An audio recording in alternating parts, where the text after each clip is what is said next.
I'm Casey Claiborne. Thanks for watching this CrimeWatch YouTube exclusive, where we're taking a look at some of the most talked about crime stories this week around Texas. First up, Austin police are investigating 2 suspicious deaths in different parts of the city. They also believe we could be on track to surpass last year's murder rate. Fox 7 Austin's Bridget Spencer reports. Austin police are looking at 2 suspicious deaths that both happened within a span of hours on 2 different parts of town Wednesday. The first was around 3:30 p.m. on Frontier Valley Drive in southeast Austin. Police found a man in his 30s or 40s in the apartment complex's parking lot, shot in the neck. He died at a local hospital. Then just a few hours later, in central East Austin, a woman died. No arrests were made on these yet. The complainant contacted police and advised that she found her friend inside of her residence and was unresponsive, and there was a lot of blood. Police say the woman had a gunshot wound and she died on scene. They ruled out suicide. There's some suspicious activity going on in there, so we definitely went with a suspicious death. There was caution tape that covered that front house over there too. And then it also covered both alleyways. Kevin Paredes says he lives right next door to where it all happened. He was trying to get home last night when he saw the busy crime scene. This is the first time that's happened, and I think I'm still processing it. Apparently it was right next door, I'm pretty sure. We weren't able to get in last night, so we just crashed somewhere else. He's lived in the East Austin neighborhood for close to a year, and he says it's always been quiet and quaint. He would see his neighbors occasionally. I think they frequently hang out on those 2 chairs. Seemed really relaxed. I think they would have visitors a good amount of times too. Someone just hang out with them on the porch or whatever. Police tell Fox 7 they are investigating these 2 deaths as murders, which would put that number for 2022 at 28. This time last year, we were at 30. Police say that number is too close for comfort, indicating we may easily catch up or surpass the murder count for last year, which was 89. Bridget Spencer, Fox 7 Austin News. Friends and family are still shocked after the murder of an up-and-coming cyclist in Austin. We're learning more about Mariah Wilson and the legacy she left behind. Wilson was in town to compete in a race in Hamilton County. She was staying at a friend's house in East Austin, but she never made it to that race. From the people we spoke with, it's clear she made quite an impact. Fox 7 Austin's Carissa Limco has the story. It surprised everybody. East Austin resident Michael Harris is talking about what happened the night of May 11th. Shocked to hear that a young prominent cyclist was shot and killed while staying in the house across the street. I've lived here almost 2 years, and I've never maybe seen 2 police cars pass by. That's just the way this neighborhood is. 25-year-old Mariah Wilson was in Texas to compete in an upcoming race, coming off a win at the Belgian Waffle Ride in California. We all just marveled at, just what a wonderful personality and great athlete and an ambassador for our sport. And then all of a sudden, how could this happen? And everyone's just sort of reeling from it. Young with a very bright future ahead. She just had an incredible amount of skill and drive that, she's just been so dominant this year. You just aren't this dominant in cycling because there's so many factors, but she has just been amazingly strong. And she won the biggest event of the year so far by almost a half hour, which this is crazy. Since her death, members of the tight-knit cycling community have flooded social media with photos and memories. She gets on a bike, and I just used to call it charging. She just charged life, but she did it in the most humble, kind, peaceful way. Professional cyclist Allison Tetrick first met her as a competitor in a race a year or 2 ago, but she couldn't help but like her. This fiery, spirited girl that just didn't know her capacity. Turned out Wilson was working for Tetrick's sponsor.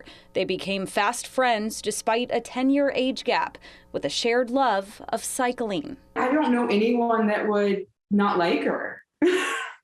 She will destroy competition and just annihilate them out there, and it's bear hugs and smiles. Remembered by Tetrick and others, not only for her athletic talent, but for her character. She just was so unassuming, which is just so rare for someone who was just on that trajectory. What an impact one life can have in this niche sport of cycling.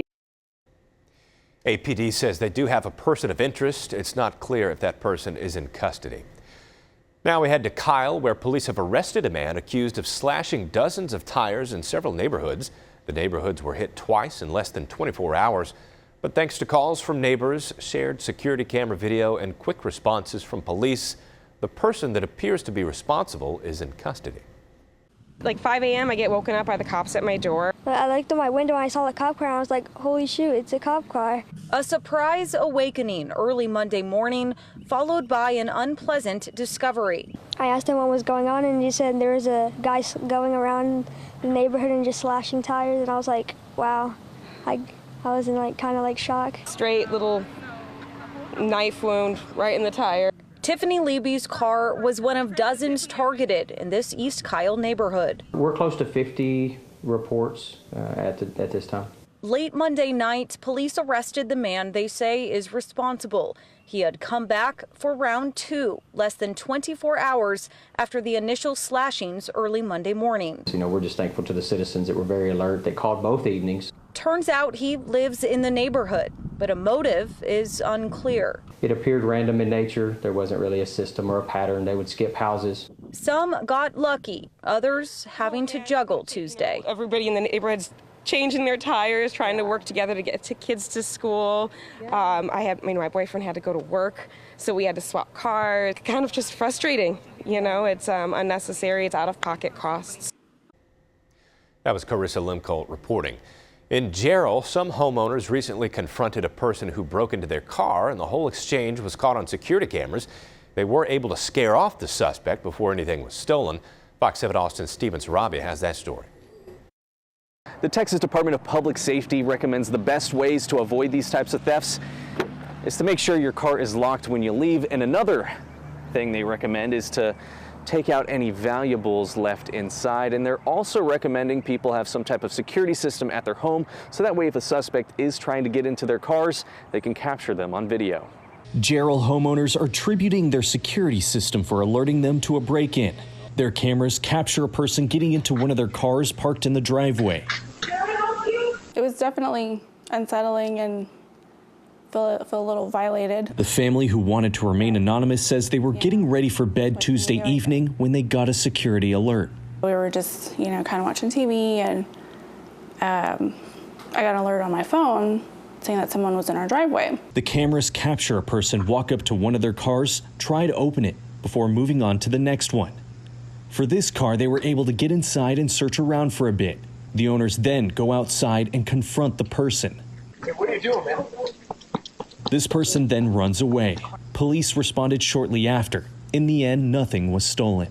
First of all, I do my best to not put or leave anything valuable in there, thankfully. But second of all, I don't think he had enough time.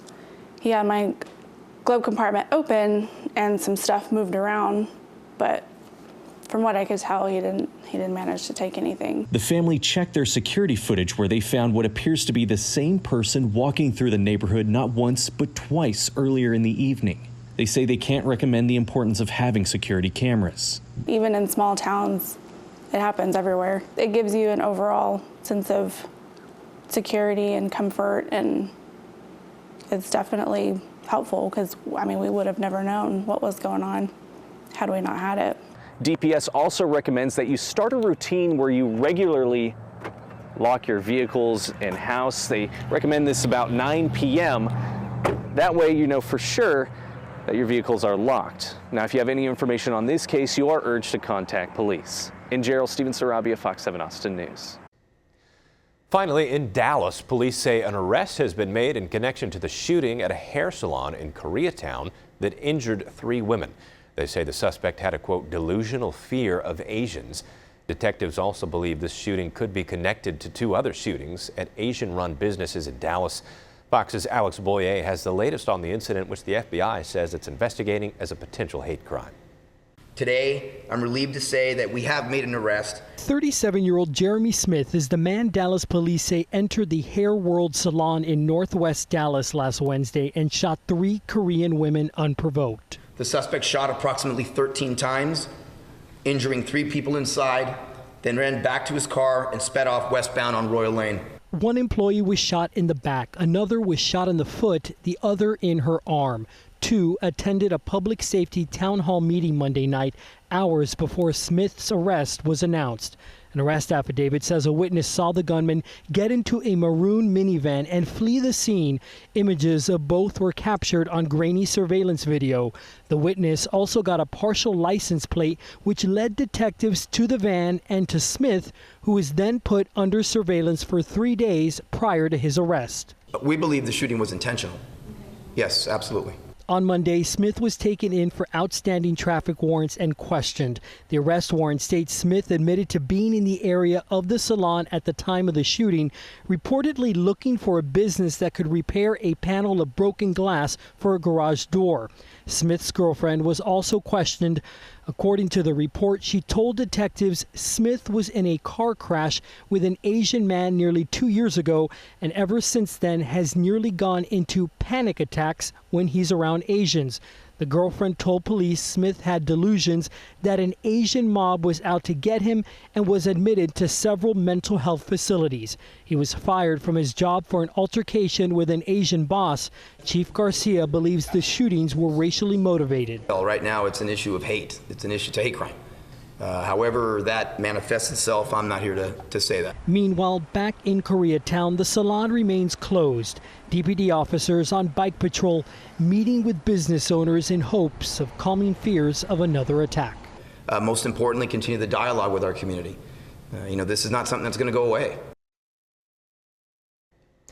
Thanks for watching this Fox 7 Austin Crime Watch YouTube exclusive. You can find more stories on our website, fox7austin.com, or here on the Fox 7 Austin YouTube channel. Make sure to tune in each Monday for new Crime Watch stories on Fox 7 Austin News at 9.